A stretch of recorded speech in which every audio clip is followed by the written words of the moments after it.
Hello dear friends, welcome है आप सभी का तनु क्लासेस आर्ट को में। तो आज के इस क्लास में हम लोग कवर करने वाले हैं ज्योग्राफी यानी भूगोल के इंपॉर्टेंट ऑब्जेक्टिव क्वेश्चन जो आपके बोर्ड एग्जाम के लिए काफी इंपॉर्टेंट है। आप लोग एग्जाम देने वाले हैं, आप लोगों के पास कुछ ही समय बचा हुआ है, तो इस समय में आप लोग जो भी इंपॉर्टेंट क्वेश्चन से होते हैं बोर्ड एग्जाम की दृष्टि से वो सभी क्वेश्चन को आप लोग कवर करेंगे। यहाँ जो हम लोग क्वेश्चन कवर करेंगे यह आपका सिलेक्टेड क्वेश्चन है, बोर्ड एग्जाम में सभी क्वेश्चन लगभग पूछा गया है, इसलिए आप लोग सभी क्वेश्चन को याद रखने का प्रयास करेंगे। जो भी मिस्टेक होगा स्क्रीनशॉट लीजिएगा, स्क्रीनशॉट लेकर के एक से दो बार देखिएगा, आपको याद हो जाएगा। ठीक है, यहाँ जो हम लोगों का टारगेट होगा टोटल 70 क्वेश्चन का, ठीक है, यानी टोटल 70 क्वेश्चन 70 क्वेश्चन को हम लोग सॉल्व करेंगे। काफी सिलेक्टेड क्वेश्चन है, मेरे साथ सभी क्वेश्चन का आंसर को कमेंट करते हुए चलना है, क्योंकि कमेंट करेंगे तो आपका एक तरह से प्रैक्टिस होगा, और प्रैक्टिस अगर अच्छी होगी तो आप लोगों को मिस्टेक होने का चांस 0% है बोर्ड एग्जाम में। ठीक है, एट फर्स्ट क्वेश्चन आप स्क्रीन पर रखे हैं, काफी सिंपल है, क्योंकि आप लोगों ने थ्योरी पढ़ रखा है तो सभी क्वेश्चन का आंसर भी आप लोग आराम से कवर कर सकते हैं, आराम से दे सकते हैं। ठीक है, एट फर्स्ट क्वेश्चन आप स्क्रीन पर रखे हैं, पूछा गया कि राष्ट्रीय राजमार्गों के निर्माण का जो उत्तरदायित्व है ये किस पर होता है,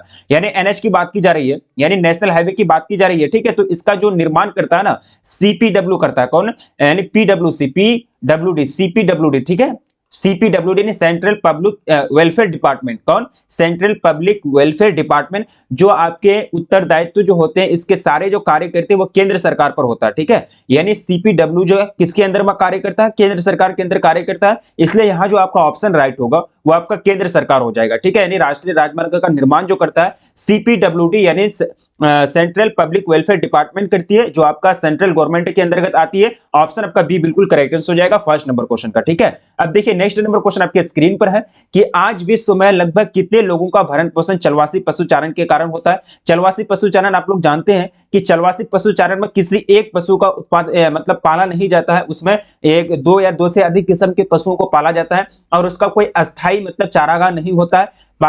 एक तरह से चारे की तलाश में और पानी की तलाश में कहीं भी मतलब पशु लेकर के जाते हैं जो चलवासी पशु चारक होते हैं। ठीक है, और वो सभी चीज के लिए निर्भर होता है आपका पशु पर। ठीक है, तो चलवासी पशुचारण आपको पढ़ाया गया है अच्छा तरह से। देखिए इसका जो करेक्ट आंसर हो जाएगा वो हो जाएगा आपका 2 करोड़, यानी आज विश्व में लगभग जो है आपका बुक में जो दिया गया है एनसीईआरटी में, तो विश्व में लगभग 2 करोड़ चलवासी पशुचारण पर निर्भर करता है जनसंख्या यानी लोगों की संख्या। ठीक है, यानी ऑप्शन आपका क्या हो जाएगा यहाँ भी बी राइट आंसर हो जाएंगे सेकंड नंबर क्वेश्चन का। अब देखिए नेक्स्ट क्वेश्चन आपके स्क्रीन पर, काफी सिंपल और आसान क्वेश्चन से पूछे जाते हैं, कोई टफ क्वेश्चन नहीं होता बोर्ड एग्जाम में आपके। ठीक है, कह रहा है कि निम्न में से कौन सा एक जोड़ी सही मेल खाता है।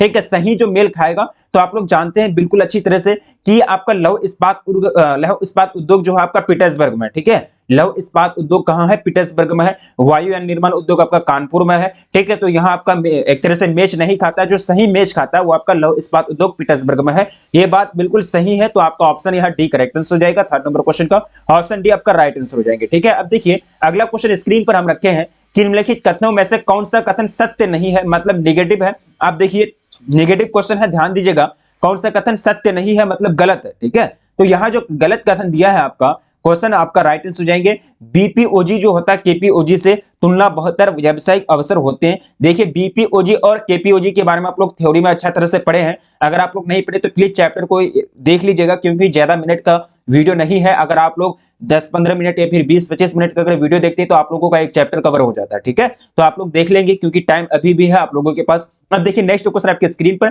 कि कोची पत्तन अवस्थित है, कोची पत्तन की बात की जा रही है, तो ये जो कोची पत्तन है वो आपके आते हैं केरल के अंदर। कहां, केरल राज्य के अंतर्गत अगर आप देखेंगे मैप उठा करके, ठीक है, बंगाल, उड़ीसा, आंध्र प्रदेश, उसके बाद तमिलनाडु, केरल कर्नाटक, यानी कर्नाटक के जस्ट नीचे। ठीक है, यानी सबसे दक्षिणी राज्य है आपका केरल, तो कोची पत्तन कहां आता है, केरल में आता है, यानी ऑप्शन आपका यहां क्या हो जाएगा सी राइट आंसर हो जाएंगे। केरल जो आता है किसके अंतर्गत, तमिलनाडु के पश्चिम और कर्नाटक के जस्ट दक्षिण। ठीक है, यानी सबसे तटीय राज्य है, समुद्री तट के किनारे पर बसा राज्य है। ठीक है, अब देखिए अगला क्वेश्चन स्क्रीन पर कि जलजन्य रोग है, यानी जल से होने वाला रोग कौन सा रोग है। देखिए श्वसन संक्रमण ये तो आपका वायु प्रदूषण के कारण होगा, नेत्र श्लेष्म शोथ ये भी आपका एक तरह से वायु प्रदूषण के कारण होगा, अतिसार या फिर श्वास नली शोथ ये आपका वायु प्रदूषण के कारण होगा। यहाँ जो अतिसार है ये अतिसार जो रोग जो है आपका जल जनित रोग है, यानी जल प्रदूषित जल से होने वाला रोग है, तो ऑप्शन आपका क्या हो जाएगा सी का, ऑप्शन सी बिल्कुल करेक्ट आंसर हो जाएंगे सिक्स का। ठीक है, अब देखिए राष्ट्रीय राजमार्ग संख्या 2, आप लोग जानते हैं गरन ट्रैक रोड के बारे में अच्छी तरह से आप लोगों का बुक में दिया गया है सिलेबस में। ठीक है, गरन ट्रैक रोड जो है आपका NH1 एंड NH2 में बटा हुआ है। ठीक है, NH1 और NH2 जो है आपका अमृतसर से दिल्ली तक है। NH1 की अगर बात की जाए तो अमृतसर से दिल्ली तक है। और NH2 की बात की जाए तो दिल्ली से कोलकाता की, ये आपका क्या है, NH1 है, ठीक है। अमृतसर से दिल्ली तक आपका NH1 है। ये जो आपका NH2 है, जिसको क्या बोलते हैं, Sher Shah Suri grand trunk road बोलते हैं। मतलब इनको नाम जो है आपका ग्रैंड ट्रैंक रोड रखा गया और इनको जो निर्माण किया गया था शेरशाह सूरी के द्वारा किया गया था अपने शासन के काल में, ठीक है। तो ऑप्शन आपका यहाँ क्या होगा, बी राइट आंसर हो जाएंगे। 7th का ऑप्शन बी करेक्ट आंसर हो जाएगा, ठीक है। अब देखिए अगला क्वेश्चन, सतत पोषणीय विकास का दृष्टिकोण कैसा होता है। देखिए सतत पोषणीय विकास ऐसा विकास को कहते हैं जिसमें भावी पीढ़ी को ध्यान में रखा जाता है, संसाधनों की जो उपयोग होती है पूरा विवेकशील तरीके से किया जाता है, अच्छे तरीके से, ठीक है। और आने वाली जो पीढ़ी है उनके उनके बारे में भी ध्यान में रखा जाता है कि उनको कोई संसाधनों की कमी महसूस ना हो या फिर उनके लिए संसाधन कम ना पड़ जाए, वो है आपका सतत पोषणीय विकास। तो इसमें पर्यावरणीय और आर्थिक दृष्टिकोण दोनों को देख करके विकास किया जाता है। तो ऑप्शन आपका यहाँ सी करेक्ट आंसर हो जाएगा, ऑप्शन सी राइट आंसर हो जाएंगे। देखिए नेक्स्ट क्वेश्चन आपके स्क्रीन पर है कि भिलाई स्टील इस्पात संयंत्र कहाँ है, ठीक है। भिलाई स्टील संयंत्र कोयला प्राप्त होता है धनबाद से, चीन, चाइना से या फिर कोटा या फिर कोरबा से, ठीक है। तो भिलाई इस्पात स्टील संयंत्र जो है वो अपने जो कोयला की प्राप्ति करती है, क्योंकि जो इस्पात संयंत्र है तो वो ऐसे तो नहीं चलेगा ना, उसको तो चाहिए इंजन, एक तरह से जो एनर्जी चाहिए, यानी ऊर्जा चाहिए, ठीक है। तो ऊर्जा किससे प्राप्त करेगा, कोयला से। तो कोयला जो वो उठाते हैं कौन सा खान से उठाते हैं, कोरबा से, यानी कहां से, कोरबा से। ऑप्शन आपका डी राइट आंसर हो जाएंगे, ऑप्शन डी बिल्कुल करेक्ट आंसर हो जाएगा। नेक्स्ट देखिए आपके स्क्रीन पर पूछा गया है कि किस नगर को दक्षिण भारत का मैनचेस्टर कहा जाता है। यह बात आप लोग कई बार जानते हैं कि कोयम्बटूर जो है आपका दक्षिण भारत का मैनचेस्टर कहा जाता है, जहां चीनी का उत्पादन बहुत ही अच्छी तरीके से होता है, ठीक है। नेक्स्ट क्वेश्चन देखिए काफी सिंपल और आसान क्वेश्चन है कि निम्नलिखित में से कौन सा एक लौह अयस्क नहीं है। देखिए एंथ्रासाइट, हेमेटाइट या फिर लिमोनाइट या फिर मैग्नेटाइट। ये भी हेमेटाइट भी आपका लौह अयस्क है, लिमोनाइट भी लौह अयस्क है और मैग्नेटाइट भी आपका क्या है, लौह अयस्क का प्रकार है। देखिए एंथ्रासाइट जो आपका दिया गया ये आपका कोयले का प्रकार है, एंथ्रासाइट आप लोग पढ़े हैं, ठीक है। ये आपका पहला प्रकार है एंथ्रासाइट, दूसरा है बिटुमिनस, उसके बाद लिग्नाइट, ठीक है। तीसरा नंबर कौन होता है, लिग्नाइट, और चौथा जो आपका पिट, ठीक है। यानी कोयले की जो क्वालिटी है, यानी क्वालिटी के अनुसार, गुणवत्ता के अनुसार कोयले को 4 भागों में बांटा गया है। पहला प्रकार है एंथ्रासाइट, दूसरा बिटुमिनस और लिग्नाइट पिट। सबसे कम क्वालिटी का जो होता है वो पिट होता है, ठीक है। और बिटुमिनस जो प्रकार है भारत में सबसे ज्यादा यही पाया जाता है, बिटुमिनस, ठीक है। भारत के कोयला खदानों में सबसे ज्यादा जो कोयला की प्राप्ति होती है वो बिटुमिनस प्रकार का होता है, ठीक है। ये भी क्वेश्चन आपको पूछा जा सकता है। तो ये आपका क्या है, कोयला है, कि एंथ्रासाइट क्या है, एक प्रकार का कोयला है, ये अयस्क नहीं है, लौह अयस्क। यानी ऑप्शन आपका क्या हो जाएगा, ए राइट आंसर हो जाएंगे, ऑप्शन ए बिल्कुल करेक्ट आंसर हो जाएगा, ठीक है। अब देखिए नेक्स्ट क्वेश्चन आपके स्क्रीन पर है, पूछा गया है कि निम्नलिखित में से कौन भूगोलवेत्ता देश या राज्य का वर्णन जीवित जीव से रूप में करते हैं, ठीक है। निम्नलिखित में से कौन भूगोलवेत्ता राज्य देश का वर्णन जीवित जीव के रूप में करते हैं, ठीक है। अब देखिए यहाँ आपको काफी सिंपल और आसान क्वेश्चन है, तो यहाँ जो करेक्ट आंसर हो जाएगा जर्मन हो जाएगा, यानी ऑप्शन आपका क्या हो जाएगा, राइट आंसर हो जाएंगे, ऑप्शन ए बिल्कुल करेक्ट आंसर हो जाएगा, ठीक है। अब देखिए अगला क्वेश्चन आपके स्क्रीन पर कि इनमें से कौन मानव पर्यावरण के तत्व है, ठीक है। मानव पर्यावरण के तत्व वनस्पति, जलवायु या फिर सरका या फिर विभिन्न, ठीक है, विभिन्न। अब देखिए यहाँ जो आपका सिंपल और आसान क्वेश्चन है 3rd नंबर क्वेश्चन का, यानी मानव पर्यावरण के तत्व एक तरह से कह सकते हैं कि मानव द्वारा निर्मित, यानी मानव द्वारा निर्मित जो तत्व हैं वो आपका सरक आ जाएंगे, यानी ऑप्शन आपका सी राइट आंसर हो जाएगा, ऑप्शन सी बिल्कुल करेक्ट आंसर हो जाएंगे, ठीक है। अब देखिए नेक्स्ट क्वेश्चन आपके स्क्रीन पर है कि प्राणी जात प्रौद्योगिकी मनुष्य पर पर्यावरण की बंदिशों को करती है, यानी प्राणी जात प्रौद्योगिकी, ठीक है। यानी जो टेक्नोलॉजी है मनुष्य पर पर्यावरण की बंदिशों को क्या करती है, बढ़ाती, घटाती है, फिर स्थिर रखती है। तो ये जो है आपका एक तरह से कम करती है, क्या करती है, इसको कम करने का कार्य करती है। टेक्नोलॉजी और मनुष्य के अंदर क्या रिलेशन है, टेक्नोलॉजी और पर्यावरण के अंदर क्या रिलेशन है, इसका छोटा छोटा टॉपिक आपका एनसीईआरटी बुक में दिया गया, ठीक है। तो ऑप्शन आपका यहाँ क्या हो जाएगा, बी राइट आंसर हो जाएगा, ऑप्शन बी करेक्ट आंसर हो जाएगा, ठीक है। अब देखिए आपको पूछा गया है कि रुको और जाओ निश्चयवाद का प्रेरणा स्रोत कौन है, यानी रुको और जाओ का जो निश्चयवाद है, ये यानी रुको और जाओ की जो अवधारणा दी गई थी, ठीक है। तो ये जो दिया गया था बिल्कुल आप लोग जानते हैं, यानी फ्रेडरिक टेलर की तरफ से, यानी ग्रिफिथ टेलर की तरफ से दिया गया था। ऑप्शन आपका डी राइट आंसर हो जाएंगे, ऑप्शन डी बिल्कुल करेक्ट आंसर हो जाएगा, ठीक है। अब देखिए अगला क्वेश्चन आपके स्क्रीन पर कह रहा है कि मानव भूगोल की कल्याणपरक विचारधारा का संबंध इनमें से किससे नहीं है, ठीक है। मानव भूगोल की कल्याणपरक विचारधारा का संबंध इनमें से किससे नहीं है, शिक्षा, आवासन या फिर स्वास्थ्य या फिर धर्म, ठीक है। यहाँ जो करेक्ट आंसर हो जाएगा, मानव भूगोल के अंतर्गत हम लोग अभी तक धर्म के बारे में नहीं पढ़े हैं, स्वास्थ्य के बारे में पढ़े हैं, जो आपके मानव विकास का एक घटक है, आवास के बारे में पढ़े हैं, जो मानव के लिए जरूरी है, ठीक है। शिक्षा के बारे में भी पढ़े हैं, जो मानव विकास का एक उपागम है, एक घटक है, ठीक है। ये सब चीज हम लोग पढ़े हैं, लेकिन धर्म के बारे में अभी तक हम लोगों को नहीं मिला है यानी आपके बुक में सिलेबस में, तो ये मानव का एक तरह से कल्याण पर विचारधारा से संबंध नहीं रखता है। ऑप्शन आपका क्या हो जाएगा, ये आपका नैतिक विचारधारा से संबंध रखता है, जिसको मोरालिटी आइडियोलॉजी बोलते हैं। ठीक है, तो ऑप्शन आपका यहाँ क्या हो जाएगा, डी राइट आंसर हो जाएंगे। ठीक है, अब देखिए नेक्स्ट क्वेश्चन आपके स्क्रीन पर कर रहा है कि मोटे तौर पर विश्व की जनसंख्या का 90% इसके कितने प्रतिशत स्थल भाग में निवास करती है। ठीक है, आप लोग जानते हैं कि अच्छी तरह से इसको पढ़ाया गया, तो टोटल कितना 10% है, यानी मोटे तौर पर विश्व की जनसंख्या का 90% इसके कितने प्रतिशत स्थल भाग में निवास करती है। स्थल भाग जो है एक तरह से देखेंगे 90% जो जनसंख्या है उसका 10% जो जनसंख्या वो स्थल पर निर्भर करता है, यानी समतल मैदान पर बसता है, यानी समतल मैदान पर वो आप लोग घर एक तरह से निवास के रूप में रह रहे हैं, आवासित कर रहे हैं। ठीक है, अब देखिए नेक्स्ट क्वेश्चन आपकी स्क्रीन पर है कि विश्व के 10 सर्वाधिक आबादी, यहाँ क्या होगा, आबादी होगा, यानी जनसंख्या देशों में कितने एशिया में अवस्थित है। अगर टोटल मैंने आप लोगों को 10 कंट्री बताया था, ठीक है, जिसमें आबादी मतलब सर्वाधिक है, ठीक है, तो उसमें से जो है टोटल कंट्री में से 6 कंट्री आपका एशिया में आता है। एशिया महादेश में इसमें पाकिस्तान भी है, अफगानिस्तान भी है, इंडिया भी है, चाइना भी है। ठीक है, वैसे जो है आपका एशिया महादेश में आते हैं 6 देश। ठीक है, अब देखिए नेक्स्ट क्वेश्चन आपके स्क्रीन पर कि किस प्रदूषण द्वारा सबसे अधिक बीमारी फैलती है। ध्वनि प्रदूषण, जल प्रदूषण, मृदा प्रदूषण या फिर वायु प्रदूषण।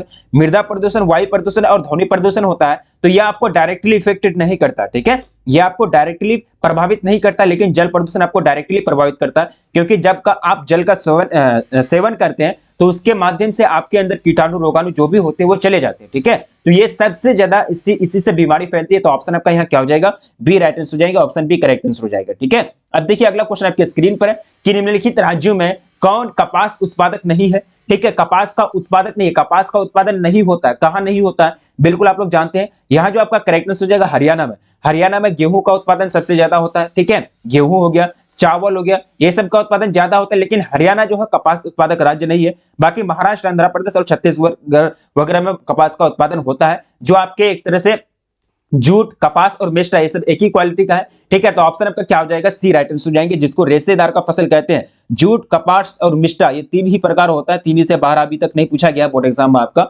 ठीक है, जो आपके रेशेदार फसल के अंतर्गत आते हैं। अब देखिए नेक्स्ट क्वेश्चन आपके स्क्रीन पर 21 कह रहा है कि विश्व के सघन जनसंख्या क्षेत्रों में निम्नलिखित में से कौन क्षेत्र सम्मिलित नहीं है। सघन जनसंख्या मतलब कहने का मतलब ये हुआ, एक हुआ विरल जनसंख्या, एक है आपका सघन जनसंख्या। ठीक है, विरल जनसंख्या और सघन जनसंख्या आप लोग जानते हैं। 1 सेकंड प्लीज। ठीक है, विरल जनसंख्या के बारे में आप लोग क्या जानते हैं कि जहां जनसंख्या कम है। ठीक है, और सघन जनसंख्या के बारे में आप लोग क्या जानते हैं कि जहां जनसंख्या ज्यादा है। ठीक है, तो जहां जनसंख्या ज्यादा है तो आप लोग जानते हैं कि दक्षिण पूर्वी मानसून का जो दक्षिण पूर्वी जो एशिया है वो आपका मानसून से एक तरह से मतलब काफी ज्यादा इफेक्टेड रहता है। तो यहाँ चावल का उत्पादन ज्यादा होता है, आपका जनसंख्या भी यहाँ ज्यादा पाया जाता है, लेकिन विरल जनसंख्या ये है आपका। ठीक है, यहाँ आपका सघन जनसंख्या नहीं है। अफ्रीका के देश, दक्षिण पश्चिम अफ्रीका के जो है यहाँ सघन जनसंख्या नहीं मिलता, यहाँ विरल जनसंख्या। तो ऑप्शन आपका यहाँ सी करेक्ट आंसर करना आपको। अब देखिए नेक्स्ट क्वेश्चन आपके स्क्रीन पर है कि उदयपुर किस राज्य में स्थित है। बिल्कुल आप लोग जानते हैं, इससे सिंपल क्वेश्चन और क्या पूछा जा सकता है। 22 नंबर क्वेश्चन का राजस्थान में, ऑप्शन आपका डी राइट आंसर हो जाएगी। ठीक है, अब देखिए अगला क्वेश्चन स्क्रीन पर आप रखे हैं, पूछा गया है कि फरीदाबाद क्या करा है, कि फरीदाबाद किस राज्य में आता है। फरीदाबाद जो आपके शहर है, जो नगर है, ये आते हैं आपका हरियाणा के अंतर्गत। किसके अंतर्गत, हरियाणा के अंतर्गत। 23 का आपका ऑप्शन डी करेक्ट आंसर हो जाएगा। नेक्स्ट देखिए पूछा गया है कि निम्नलिखित में से कौन सा नगर नदी के तट पर अवस्थित नहीं है। आगरा यमुना नदी के किनारे, कोलकाता हुगली नदी के किनारे, पटना आपका गंगा नदी के किनारे, भोपाल आपका किसी नदी के किनारे नहीं बसा है, तो यह आपका नदी के तट पर अवस्थित नहीं है। अब देखिए नेक्स्ट क्वेश्चन आपके स्क्रीन पर, निम्नलिखित में कौन औद्योगिक अवस्थापना का प्रमुख कारक नहीं है। ठीक है, औद्योगिक अवस्थापना के लिए प्रमुख कारक नहीं है। अब देखिए उद्योग की स्थापना के लिए बाजार भी जरूरी है, पूंजी भी जरूरी है, ऊर्जा भी जरूरी है, लेकिन जनसंख्या घनत्व से कोई मायने नहीं रखता है। जनसंख्या घनत्व कितना है, नहीं है, ये इस चीज से कोई मायने नहीं है। किसी उद्योग की अगर स्थापना की जाए या फिर किसी इंडस्ट्रियलाइजेशन यानी फैक्ट्री की अगर स्थापना की जाए तो वहां जनसंख्या घनत्व से कोई डेटा उसको नहीं प्राप्त होता है। तो ऑप्शन आपका सी राइट आंसर हो जाएंगे। अब देखिए अगला क्वेश्चन आपके स्क्रीन पर कह रहा है कि निम्नलिखित में कौन सा भू उपयोग संवर्ग नहीं है। ठीक है, भू उपयोग संवर्ग के अंदर कौन नहीं आएंगे, तो यहाँ जो करेक्ट आंसर हो जाएगा 26 का, ये हो जाएगा आपका भू उपयोग संवर्ग नहीं है, कृषि योग्य व्यर्थ भूमि, यानी ऑप्शन आपका डी राइट आंसर हो जाएगा, ऑप्शन डी बिल्कुल करेक्ट आंसर हो जाएंगे। नेक्स्ट देखिए पूछा गया है कि निम्न में से कौन सी रोपण फसल नहीं है। रबर भी आपका रोपण फसल है, चाय भी रोपण फसल है, चावल गन्ना भी आपका एक तरह से रोपण फसल के अंतर्गत आता है, लेकिन यहाँ जो आपको टिक करना, चावल आपका जो एक तरह से खाद्य फसल है। ठीक है, तो ऑप्शन आपका क्या हो जाएगा, डी राइट आंसर हो जाएंगे, ऑप्शन डी बिल्कुल करेक्ट आंसर हो जाएगा 27 नंबर क्वेश्चन का। ठीक है, अब देखिए आगे क्वेश्चन कह रहा है कि विश्व मानव विकास सूचकांक यानी विश्व मानव विकास सूचकांक यानी एचडीआई की बात की जा रही है, ह्यूमन डेवलपमेंट इंडेक्स की बात की जा रही है, तो सबसे ज्यादा जो उच्चतम कोटि है वो आपका नॉर्वे का है, यानी ऑप्शन आपका ए करेक्ट आंसर हो जाएगा। अब देखिए अगला क्वेश्चन स्क्रीन पर है कि इनमें कौन एक मध्यकालीन नगर है? मध्यकाल में जिसका विकास हुआ है उसको क्या बोलेंगे? मध्यकालीन नगर बोलेंगे। आगरा, पटना, चंडीगढ़ या फिर सूरत? तो आगरा का जो है मध्यकाल में विकास हुआ, ठीक है, यानी आगरा आपका क्या हो जाएगा, यहाँ राइट आंसर हो जाएंगे। अगला देखिए आपके स्क्रीन पर कह रहा है कि नदी के सहारे बसा गांव का जो प्रतिरूप होगा वो कैसा होगा? नदी जो है सीधी बहती है, जनरली नदी का जो धारा होता है वो क्या होता है? सीधी होता है। अब देखिए इसके आगे इसके बगल में क्या होगा? बस्ती बसेगा, तो इसका रूप कैसा होगा? यानी एक तरह से लाइन जैसा ना, एक रेखा के जैसा बन रहा है। क्या एक रेखा के जैसा बन रहा है? तो रेखीय होता है। क्या होता है? नदी के प्रतिरूप में जो बसा गांव होते हैं वो रेखा के जैसा होता है। अगर झील के चारों ओर बसा गांव है तो वो आपका वृत्ताकार होगा, ठीक है, वो क्या होगा? वृत्ताकार होगा अगर झील के चारों ओर, क्योंकि झील जो होता है वो जनरली गोल होता है, ठीक है, तो आपका ऑप्शन क्या हो जाएगा? डी करेक्ट आंसर हो जाएंगे। नेक्स्ट देखिए आपके स्क्रीन पर कह रहा है कि चैनल टनल जोड़ने का कार्य करता है। चैनल टनल जोड़ता है, ये किससे किसको जोड़ता है? तो बिल्कुल आप लोग जानते हैं ये जो जोड़ने का कार्य करेगा पेरिस को लंदन से, यानी ऑप्शन आपका सी करेक्ट आंसर हो जाएगा। 31 का ऑप्शन सी बिल्कुल करेक्ट आंसर हो जाएंगे, ठीक है। अब देखिए अगला क्वेश्चन कह रहा है कि विश्व का सबसे लंबा झील मार्ग कौन सा है? ठीक है, आप लोग क्लास में बने हैं, बहुत अच्छी बात है, इसी तरह से आप लोगों को बने रहनी है, ठीक है, सभी क्वेश्चन को कवर करना है, कुछ ही समय के अंतर्गत हम लोग सभी क्वेश्चन को टारगेट को पूरा कर लेंगे, ठीक है। चलिए आप लोग स्कोर को भी याद रखिएगा, कितना किसका मिस्टेक होता है और कितना किसका सही होता है। अगर सही कम से कम याद नहीं रख पाते, जो गलत होता है उसको कम से कम याद रखिएगा, ताकि आपको पता चले कि मेरी तैयारी कैसी है, ठीक है। अब देखिए पूछा गया कि विश्व का सबसे लंबा झील मार्ग जो है, यानी झील जलमार्ग जो है वो किसके अंतर्गत आता है? तो ग्रेट लेक्स सेंट लॉरेंस जलमार्ग, यानी ऑप्शन आपका क्या हो जाएगा? डी राइट आंसर हो जाएंगे, ठीक है। विश्व के किस देश की जनसंख्या सर्वाधिक है? तो आप लोग जानते हैं कि फर्स्ट नंबर पे आपका चाइना आता है, ठीक है, सेकंड नंबर पे आपका क्या? भारत, यानी हमारे प्यारे देश भारत आते हैं, ठीक है, तो ऑप्शन आपका यहाँ सी राइट आंसर हो जाएंगे, ठीक है, ऑप्शन सी बिल्कुल करेक्ट आंसर हो जाएगा, ठीक है। अब देखिए अगला क्वेश्चन स्क्रीन पर है कि मानव भूगोल मानव क्रियाशील, यानी मानव भूगोल क्रियाशील मानव और अस्थायी पृथ्वी के परिवर्तनशील साधनों का, यानी संबंधों का एक तरह से अध्ययन है, रिलेशन है, उसी का स्टडी हम लोग करते हैं। तो ये बात जो कही थी कुमारी सैंपल ने कही थी, किसने कही थी? ये बात कुमारी सैंपल ने कही थी, ठीक है। भारत में सबसे कम जनसंख्या किस राज्य में है? ठीक है, अगर सबसे कम जनसंख्या की अगर बात की जाए तो आपके किस राज्य में? तो आप लोग को जानते हैं कि सिक्किम राज्य में, ठीक है, सबसे कम जो जनसंख्या है वो आपके किस राज्य के अंतर्गत आते हैं? सिक्किम राज्य के अंतर्गत आते हैं। सबसे अगर ज्यादा की अगर बात की जाए तो यूपी यानी उत्तराखंड यानी उत्तर प्रदेश की बात, उत्तर प्रदेश में आते हैं सबसे ज्यादा जनसंख्या। सबसे कम जनसंख्या आपका सिक्किम में आते हैं, ठीक है। जनसंख्या घनत्व की अगर बात की जाए तो सबसे ज्यादा जनसंख्या घनत्व आपका बिहार में है और सबसे कम जनसंख्या घनत्व आपका अरुणाचल प्रदेश में, ठीक है, अरुणाचल प्रदेश में सबसे कम जनसंख्या घनत्व, बिहार में सबसे ज्यादा जनसंख्या घनत्व, सबसे ज्यादा जनसंख्या यूपी, सबसे कम जनसंख्या आपका सिक्किम में, ठीक है, तो ऑप्शन आपका यहाँ सी करेक्ट आंसर हो जाएगा। अब देखिए अगला क्वेश्चन कह रहा है कि इनमें कौन औद्योगिक नगर है? ठीक है, औद्योगिक नगर है वाराणसी, पटना, लाहौर या फिर पीटर्सबर्ग। तो पीटर्सबर्ग में लौह इस्पात उद्योग है, बिल्कुल आप लोग पढ़ा है, ठीक है, पीटर्सबर्ग में क्या है? लौह इस्पात उद्योग है, तो वो क्या हो जाएगा? औद्योगिक नगर हो जाएगा। ऑप्शन आपका क्या हो जाएगा? डी राइट आंसर हो जाएगा, ठीक है। अब देखिए अगला क्वेश्चन आपके स्क्रीन पर है कि निम्नलिखित में से कौन इथियोपिया की राजधानी है? देखिए इथियोपिया की जो राजधानी आपका अदिस अबाबा है, ठीक है, इथियोपिया की राजधानी कहां है? अदिस अबाबा। और इथियोपिया एक कंट्री है जो मतलब क्या करती है कि नियोजित बस्तियां बसाती है, यानी प्लान के अनुसार, यानी एक तरह से प्रोजेक्ट ला करके बस्तियां बसा रही है वो, ठीक है, तो ऑप्शन आपका क्या हो जाएगा? सी राइट आंसर हो जाएंगे, ऑप्शन सी आपका करेक्ट आंसर हो जाएगा। देखिए पूछा गया कि ग्रामीण अधिवासियों के निवासी मुख्यतः संलग्न रहते हैं, ठीक है, ग्रामीण अधिवासियों के निवासी मुख्यतः संलग्न रहते हैं, मतलब एक तरह से लगे रहते हैं, किस कार्य में लगे रहते हैं? प्राथमिक क्रियाओं में, प्राथमिक क्रियाकलाप में लगे रहते हैं। कृषि कार्य क्या है? प्राथमिक क्रियाकलाप है।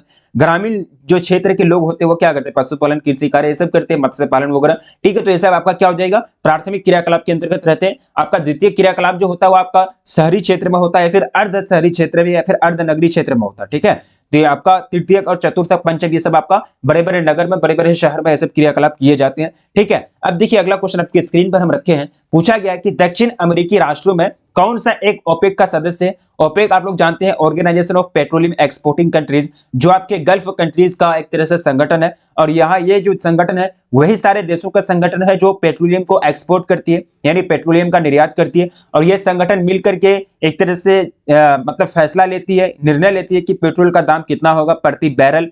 बैरल आपको बताया गया है, ठीक है, प्रति बैरल पेट्रोल का दाम कितना होगा, कहाँ कितना पेट्रोल सप्लाई करना है, ठीक है। तो ये जो संगठन है, ये जो ऑर्गेनाइजेशन है पेट्रोलियम एक्सपोर्टिंग कंट्रीज, यानी जो भी एक्सपोर्ट करती है पेट्रोलियम वो सारे कंट्रीज का एक संगठन है, और इसका जो मुख्यालय है वो आपका वियना में है, ठीक है, वियना में एक मुख्यालय है इसका। इसका हेडक्वार्टर यानी अगर ऑफिस की बात की जाए तो इसका वियना में है, ठीक है। तो ओपेक का जो सदस्य है वेनेजुएला हो जाएगा। ऑप्शन आपका बी बिल्कुल करेक्ट आंसर हो जाएंगे, क्योंकि वेनेजुएला भी है एक तरह से तेल उत्पादक राज्य, इसके पास भी तेल अच्छे खासे हैं, ठीक है, क्योंकि गल्फ कंट्रीज के अंतर्गत आते हैं, तो ये भी पेट्रोलियम का एक्सपोर्ट कंट्री करती है। ब्राजील, चिली और पेरू ये सब के पास कोई पेट्रोलियम वगैरह नहीं है। अब देखिए अगला क्वेश्चन स्क्रीन पर है कि निम्नलिखित में कौन सा देश विकासशील देश है। देखिए जनरली आपको अगर ये विकासशील देश के बारे में पूछा जाएगा ना, तो आपका दो ही ऑप्शन रहेगा, पहला आपका भारत रह सकता है या फिर नाइजीरिया, ठीक है, दो ही आज तक पूछा गया है। तो ऑप्शन आपका क्या हो जाएगा, सी राइट आंसर हो जाएंगे। हालांकि बांग्लादेश भी विकासशील है, पाकिस्तान भी विकासशील है, चाइना भी विकासशील है, ठीक है, एक तरह से विकासशील यानी विकास के रास्ते पर चल रहा है। विकासशील, विकसित और अविकसित ये सब जानते हैं, तीन कैटेगरी का देश होता है विकास के आधार पर, ठीक है। तो ऑप्शन आपका क्या हो जाएगा, सी राइट आंसर हो जाएंगे, ठीक है। अब देखिए नेक्स्ट क्वेश्चन आपके स्क्रीन पर है कि निम्नलिखित में से कौन जनसंख्या संगठन का अंग नहीं है, ठीक है। जनसंख्या घनत्व, जनसंख्या आयु संरचना।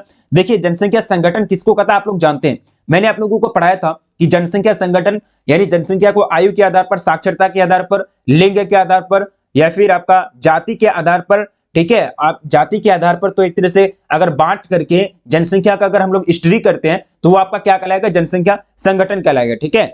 वो जनसंख्या संगठन उसी को कहेंगे, ठीक है। अब देखिए यहाँ जो आपका जनसंख्या संगठन किसके नहीं है, आयु के आधार पर जनसंख्या को बांट सकते हैं, बिल्कुल बांट सकते हैं, ठीक है। वृद्ध अवस्था यानी बच्चे की अवस्था, शिशु मतलब एक तरह से यंग लोग जो आते हैं, ठीक है। अब देखिए आपका लिंग संरचना यानी स्त्री और पुरुष, साक्षरता, निरक्षर और साक्षर, ठीक है। तो ये सब के आधार पर हम लोग स्टडी कर सकते हैं। लेकिन जनसंख्या घनत्व तो ये तो आपका डेटा है भाई, ये जनसंख्या घनत्व तो दर्शा रही है कि किसी विशेष क्षेत्र में कितना जनसंख्या निवास करती है, वो आपका क्या कहलाएगा, जनसंख्या घनत्व कहलाएगा। तो ये आपका जनसंख्या संगठन का अंग नहीं है, तो ऑप्शन आपका क्या हो जाएगा, ए लॉक हो जाएगा। ऑप्शन ए बिल्कुल करेक्ट आंसर हो जाएंगे। देखिए हथकरघा उद्योग किसके अंतर्गत आता है, देखिए हथकरघा उद्योग जो है आपका ये आते हैं कुटीर उद्योग के अंतर्गत। ऑप्शन आपका क्या हो जाएगा, बी राइट आंसर हो जाएगा, ऑप्शन बी बिल्कुल करेक्ट आंसर हो जाएगा। नेक्स्ट देखिए मानव भूगोल का जनक किसे कहा जाता है, तो मानव भूगोल के जो जनक हैं वो आपका फ्रेडरिक रेडजेंट को कहे जाते हैं। तो ऑप्शन आपका क्या हो जाएगा, डी राइट आंसर हो जाएंगे, ऑप्शन डी बिल्कुल करेक्ट आंसर हो जाएगा, ठीक है। अब देखिए अगला क्वेश्चन आपके स्क्रीन पर है कि निम्न में से कौन सा एक जोड़ा सही मेल खाता है, तो बिल्कुल आपका करेक्ट आंसर हो जाएंगे। सही जो मेल खाएगा वो कौन सा खाएगा, आप लोग बताइए बताइए क्या होगा। बिल्कुल बिल्कुल लौह इस्पात उद्योग, ये आपका तो पीटर्सबर्ग में है भाई, अहमदाबाद कहां से आ गया, ठीक है। जनरली जो क्वेश्चन आता है तो आप लोग जान गए होंगे क्योंकि कितना बार रिपीट हो चुका है, ठीक है। सूती वस्त्र उद्योग कानपुर में, ये सूती वस्त्र उद्योग आपका कहां है, कानपुर में आते हैं, ठीक है। पेट्रो रसायन उद्योग मुंबई, बिल्कुल पेट्रो रसायन उद्योग आपका मुंबई में, ठीक है, क्योंकि मुंबई पेट्रो रसायन उद्योग किसको बोलते हैं, यानी पेट्रोलियम के जो अपरिष्कृत जो पदार्थ होते हैं, जो बच जाते हैं, जो अवशेष होते हैं, उसी से जो पदार्थ बनाई जाती है, जैसे कि कीटनाशक दवाई किसानों के लिए, ठीक है, खेत में प्रयोग किए जाते हैं, ठीक है। नायलॉन, एक तरह से ये मोमबत्ती, ये सब जो बनता है ये क्या पेट्रो रसायन का उद्योग का एक प्रोडक्ट है, ठीक है, पेट्रोकेमिकल इंडस्ट्री का। और ये पेट्रोकेमिकल इंडस्ट्री आपका मुंबई में है, ये बात बिल्कुल सही है। तो ऑप्शन आपका सी राइट आंसर हो जाएंगे। देखिए मुंबई क्यों है मुंबई में, क्योंकि आपका मुंबई हाई अगर देखेंगे, मुंबई हाई में, ठीक है, भारत के पश्चिमी क्षेत्र, ठीक है, यानी भारत के पश्चिमी क्षेत्र यानी आप देखेंगे तमिलनाडु या फिर मुंबई के तट से लगभग 150 किलोमीटर दूर समुद्री क्षेत्र में मुंबई हाई है, जहां पेट्रोलियम का उत्पादन किया जाता है, जहां पेट्रोलियम निकाले जाते हैं समुद्र तल से, ठीक है। तो वहां भारत का कब्जे मतलब भारत के अंतर्गत आते हैं, ठीक है, वो क्षेत्र भारत के अंतर्गत आते हैं, ठीक है। तो वहां क्या होता है कि पेट्रोलियम का उत्पादन होता है और वो पेट्रोलियम डायरेक्ट कहां पहुंचती है, मुंबई के किनारे पहुंचती है। मुंबई के किनारे पहुंचती है तो वहीं बैठ गया, यानी पेट्रो रसायन उद्योग आप लोग जानते हैं कि जहां कच्चे माल की प्राप्ति होगी वहीं उद्योग बैठाया जाएगा, जहां कच्चे माल की प्राप्ति होगी वहीं इंडस्ट्रियलाइजेशन कराया जाएगा, ठीक है। अब देखिए नेक्स्ट क्वेश्चन आपके स्क्रीन पर है कि इनमें कौन क्षेत्र सूखा संभावित क्षेत्र है, ठीक है, सूखा संभावित क्षेत्र की बात की जा रही है। देखिए यहां जो आपका करेक्ट आंसर हो जाएंगे 45 का, बिल्कुल आपका जो यहाँ राइट आंसर हो जाएगा वो जाएगा आपका गुजरात। देखिए पश्चिम बंगाल की अगर बात की जाए तो पश्चिम बंगाल में हुगली नदी काफी ज्यादा है, बारिश वगैरह काफी ज्यादा होती है, जिसके कारण जूट का उत्पादन काफी ज्यादा होता है। जहां जूट का उत्पादन वही होता है जहां सूखा संभावित कोई नहीं, पूरा बारिश होगा यानी जमीन पूरा गीली रहेगी, वहां जूट का उत्पादन होगा। ये तो जूट का यहाँ तो पश्चिम बंगाल भी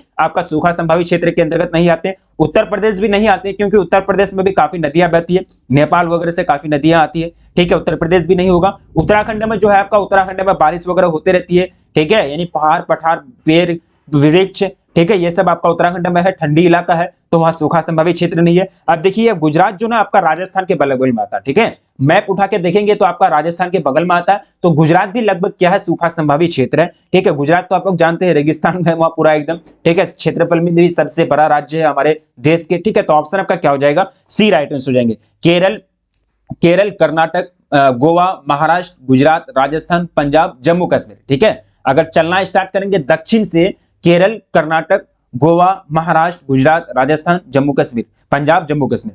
ठीक है, टोटल 8 स्टेट है, 8 स्टेट हैं। अगर आप दक्षिण से स्टार्ट करेंगे चलना और डायरेक्ट जम्मू कश्मीर का कोना तक पहुंचेंगे, ठीक है, तो आपको 8 स्टेट टपना पड़ेगा। ठीक है, जैसे मैंने आपको नाम बताया। ठीक है, देखिए पूछा गया कि लैगून और पश्च जल पाए जाते हैं। लैगून और पश्च जल जो पाए जाते हैं वो आपका किस क्षेत्र में? तो केरल में। कहां?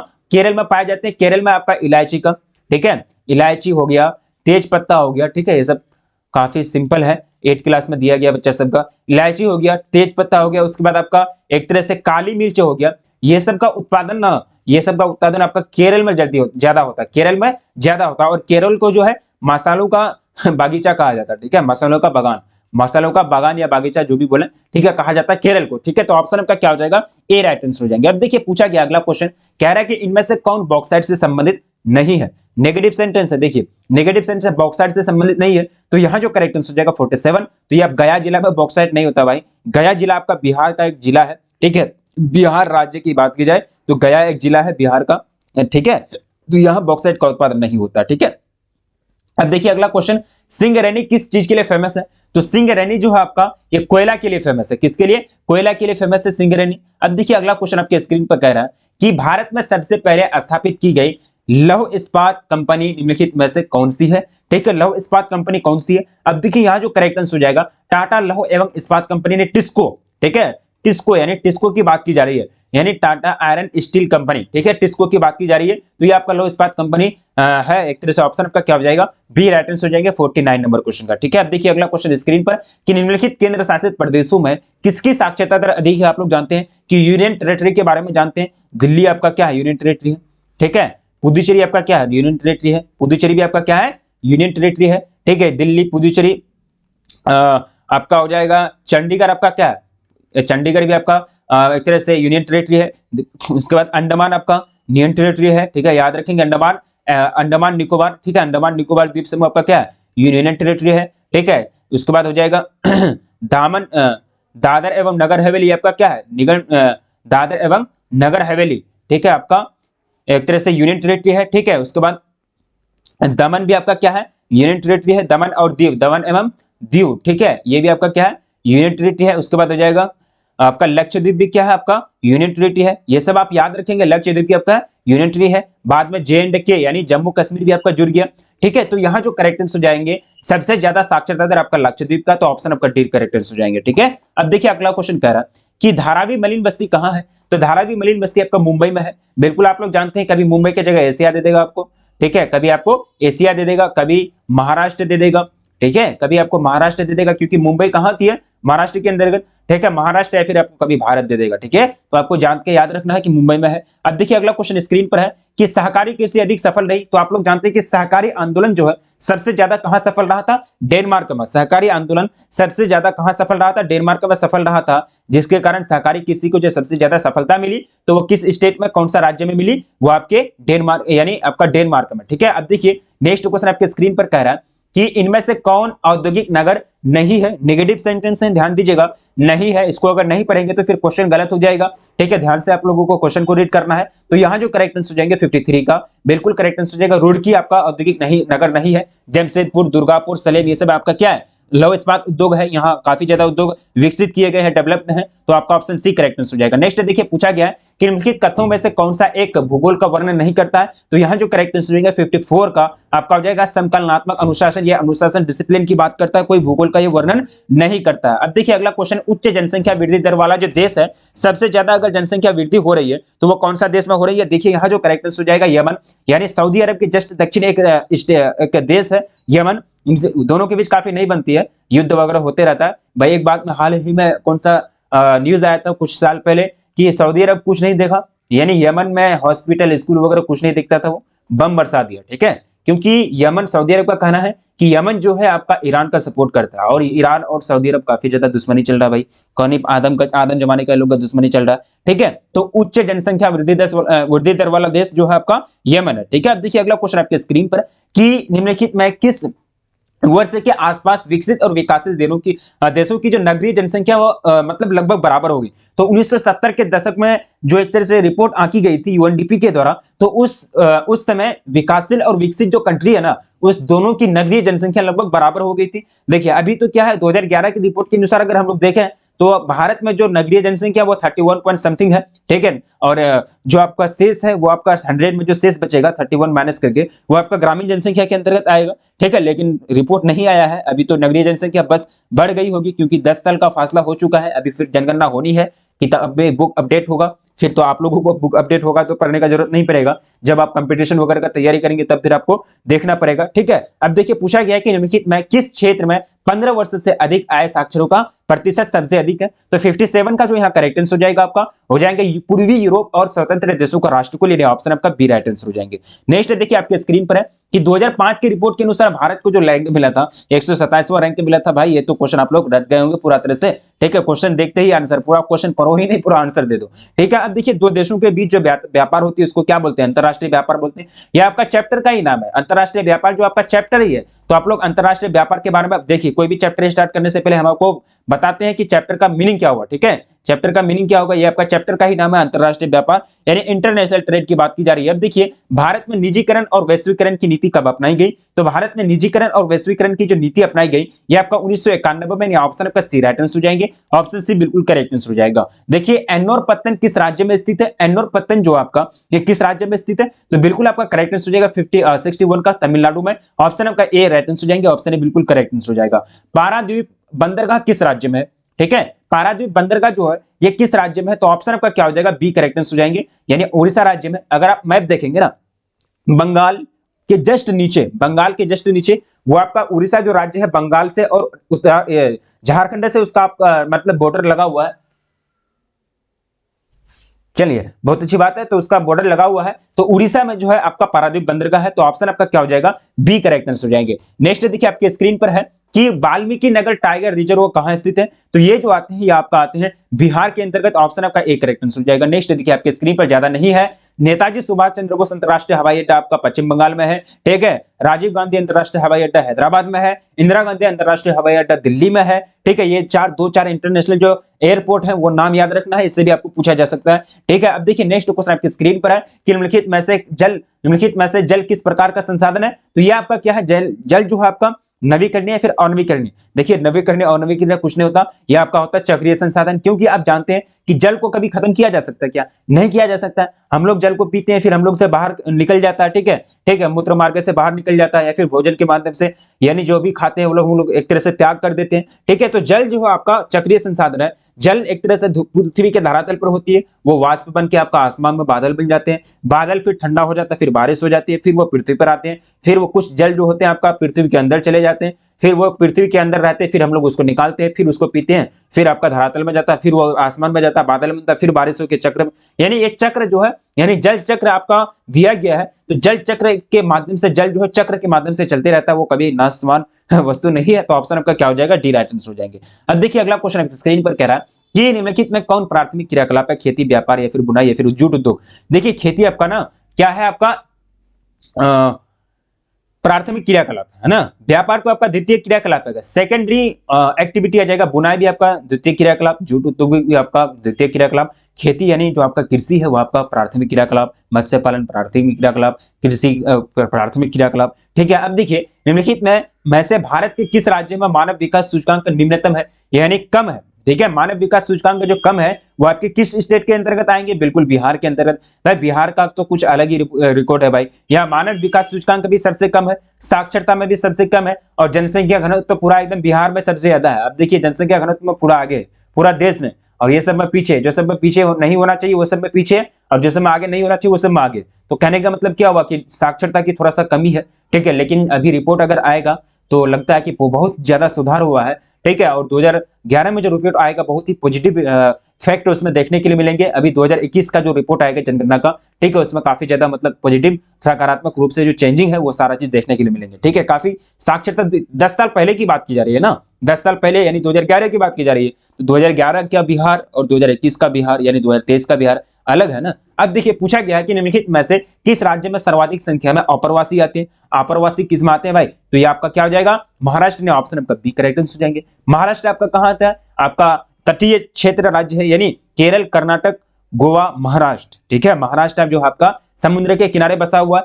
तो महाराष्ट्र में जो आपके समुद्र पत्तन भी है। ठीक है, महाराष्ट्र पत्तन, मुंबई पत्तन विकसित है, तो विदेशी आ जाते हैं आपके समुद्र मार्ग से आ जाते हैं, डायरेक्ट वहां लैंड कर जाते हैं, सारा चीज विकसित है। मुंबई भी आपका क्या है, फाइनेंशियल कैपिटल है, जिसके कारण काफी ज्यादा डेवलप है, वहां भी ज्यादा लोग बसते हैं। ठीक है, अब देखिए प्रतिकर्ष कारक नहीं है, प्रतिकर्ष कारक नहीं है, तो यहाँ जो आपका करेक्ट आंसर हो जाएगा प्रतिकर्ष कारक जो है प्रकृति का तरफ से आता है। ठीक है, तो 69 के जो करेक्ट आंसर हो जाएंगे वो आपका शैक्षिक सुविधा है, तो आपका अपकर्ष कारक होगा।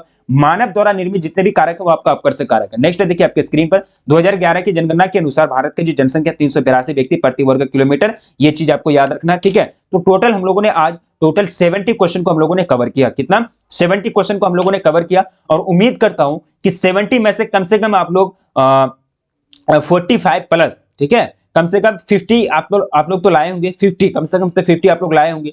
अगर 50 अगर आप लोग लाए हैं तो आप लोगों की तैयारी बहुत अच्छी है, और जिस ट्रैक पर आप लोग चल रहे हैं, जिस वे पर आप लोग चल रहे हैं, जिस तरह से मेहनत कर रहे हैं, तो उसको लगातार करते रहिए। और कुछ ही दिनों की बात है, फिर आप लोगों का बोर्ड एग्जाम होगा, पढ़ने का मौका नहीं मिलेगा। उस टाइम अगर कहेंगे रिजल्ट आने के बाद कि नहीं थोड़ा सा और पढ़ लेते थे, 2-4 नंबर बढ़ जाता और फर्स्ट डिवीजन हो जाते हैं, फिर डिवीजन और भी ज्यादा बढ़ जाता है, फिर 400 प्लस हो जाता है, फिर 400 समथिंग, नहीं, वो सब ऐसा मेहनत करना है कि बाद में पछतावा ना हो। ठीक है, मेहनत ऐसा कीजिएगा कि बाद में आपको पछतावा ना हो। ठीक है, इसलिए आप लोग जी जान लगा के पढ़ाई कीजिए। ये क्लास काफी इंपॉर्टेंट था, तो आप लोग बताइएगा कि आप लोगों का स्कोर कैसा रहा, आप लोगों का कमेंट में आप लोगों का वेट करूंगा। ठीक है, आप लोग कमेंट करेंगे, प्लीज बताएंगे कि आप लोगों का स्कोर कैसा रहा। चलिए ठीक है, मिलते हैं फिर नेक्स्ट क्लास में, तब तक के लिए जय हिंद, जय भारत।